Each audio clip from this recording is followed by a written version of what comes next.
కథను పూర్తిగా వినండి. సబ్స్క్రైబ్ చేయండి. మీకు నచ్చితే లైక్ చేయండి, షేర్ చేయండి, కామెంట్ చేయండి. ప్లీజ్ మనం ఇప్పుడు కథలోకి వెళ్దాం. విజయసేనుని తల్లి లలితాంబ 4 సంవత్సరాల పాటు అనారోగ్యంతో మంచం మీదే ఉంది. ఆమెకు తుది గడియలు సమీపించినవని వైద్యులు చెప్పడంతో నీకేం తినాలని ఉంది అని విజయసేనుడు తల్లిని అడిగాడు.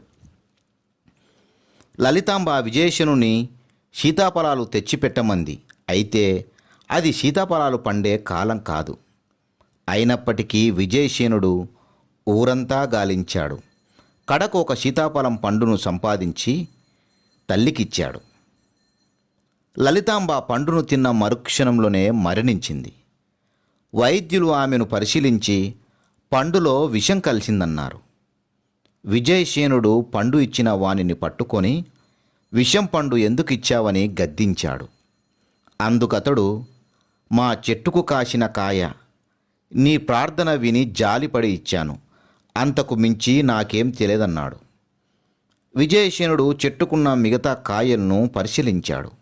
అవన్నీ బాగానే ఉన్నాయి. అది గ్రహించిన విజయసేనుడు చెట్టు యజమానిని, నువ్వు చెట్టుకున్న పండును కోసే ఇచ్చావా అని అడిగాడు. చెట్టు యజమాని, లేదండి, కాయరాలి కింద పడి ఉంటే అది బాగా పండిందని తీసుకెళ్ళి దేవుని పటం ముందు పెట్టాను.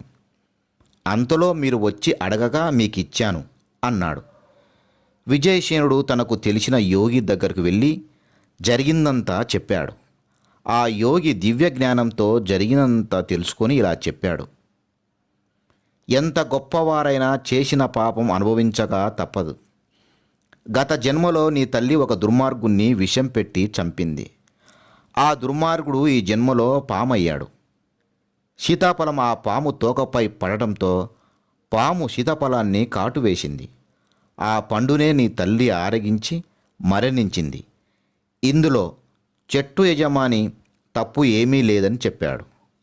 ఆ ముని మాటలను విన్న విజయసేనుడు చేసిన పాపం అనుభవించగా తప్పదు, తన తల్లిని సీతాఫలం రూపంలో మృత్యువు కబలించిందని అనుకున్నాడు.